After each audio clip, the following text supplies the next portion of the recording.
Hello les petits readers, j'espère que vous allez bien. Aujourd'hui on va un petit peu continuer sur la lancée de la vidéo de la semaine passée. Bah oui, parce que c'est bien beau de vouloir vous faire aimer la littérature, mais ça sert à quoi? C'est si important que ça les livres?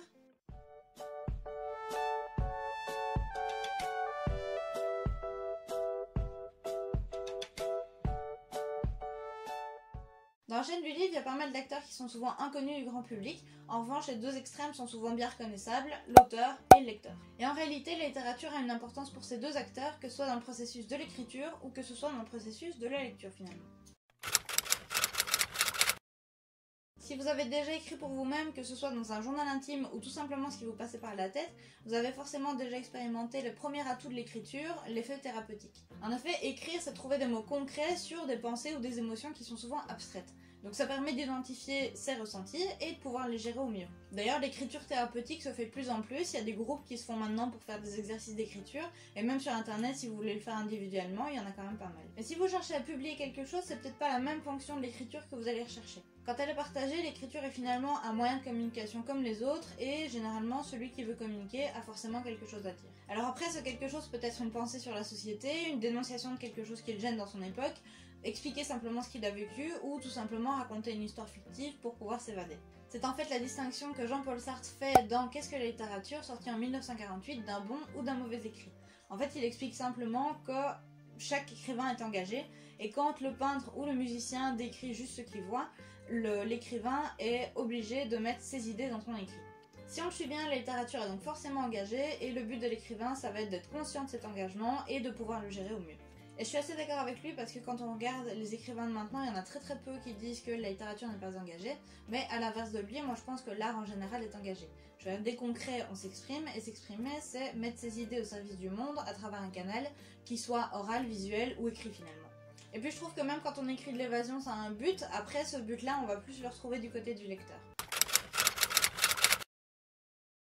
En y réfléchissant bien, il y a deux axes de fonction de la littérature du point de vue du lecteur. Le plaisir et la connaissance. On dit souvent qu'un lecteur vit plusieurs vies et que celui qui ne lit pas n'en vit qu'une. Bah c'est un peu ça. En fait avec la littérature on s'évade, on se distrait, on fuit notre quotidien, etc. Mais à côté de ça, on découvre d'autres vies que la sienne.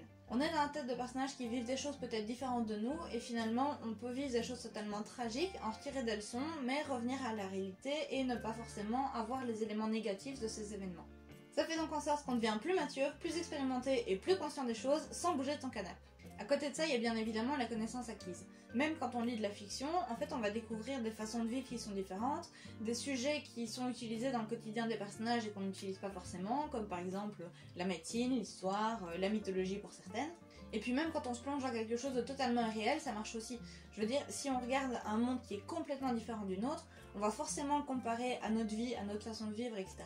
Et donc on va regarder notre vie, notre monde, mais avec un regard plus extérieur. Et à l'extrême inverse, on peut lire quelque chose qui a vraiment comme but de nous instruire, comme une encyclopédie, un essai, un bouquin de développement personnel par exemple. Le tout c'est de rallier les deux. Je pense que la lecture parfaite pour vous c'est celle qui va allier divertissement et culture. Je pense que les conflits entre littérature légitime et littérature populaire qu'on peut avoir, autrement dit les livres qui sont de la grande littérature et ceux qui n'en sont pas, bah ça peut venir de là.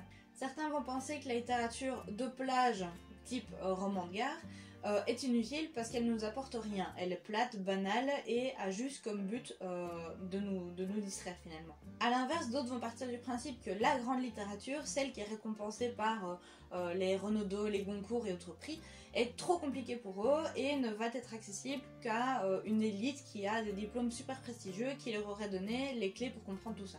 Et moi je vois juste une chose, c'est qu'on va aller vers l'une ou l'autre littérature en fonction de ce qu'on cherche. Si je suis dans un café et que j'attends qu'une amie arrive et qu'il y a beaucoup de bruit autour de moi, je vais pas forcément m'attaquer à du Camus ou tout autre grand auteur qui me demanderait beaucoup d'attention.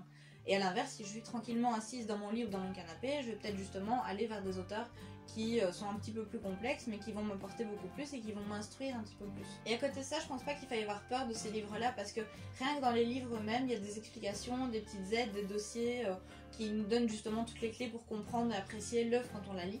Par exemple, la collection Espace Nord, qui est spécialisée dans la littérature belge et dont je vous ai déjà parlé sur le cercle des libraires disparus, a mis en place toute une série de dossiers pédagogiques qui, à la base, sont faits pour les profs, mais qui peuvent être accessibles pour qui veut se renseigner sur la littérature. Puis dans les écrits eux-mêmes, vous avez souvent des annexes qui vous expliquent la vie de l'auteur, la place de l'œuvre dans la vie de l'auteur, et le courant dans lequel s'inscrit l'œuvre. Et quand bien même vous seriez encore un petit peu effrayé, vous avez toujours ma vidéo de la semaine passée pour vous décomplexer de la grandeur des classiques. Que vous soyez lecteur ou auteur, que ce soit par plaisir ou par envie d'en apprendre plus sur un sujet, la littérature reste quelque chose d'important. Alors bouffez les lignes de vos bouquins, grattez du papier jusqu'à en transpercer votre bureau, mais surtout, n'ayez pas peur de lire. Parce que lire c'est cool. Et ce qui est important dans le fait de lire, c'est pas de rester assis en baladant ses yeux sur un objet. C'est où vous partez une fois que vous êtes mentalement rentré dedans.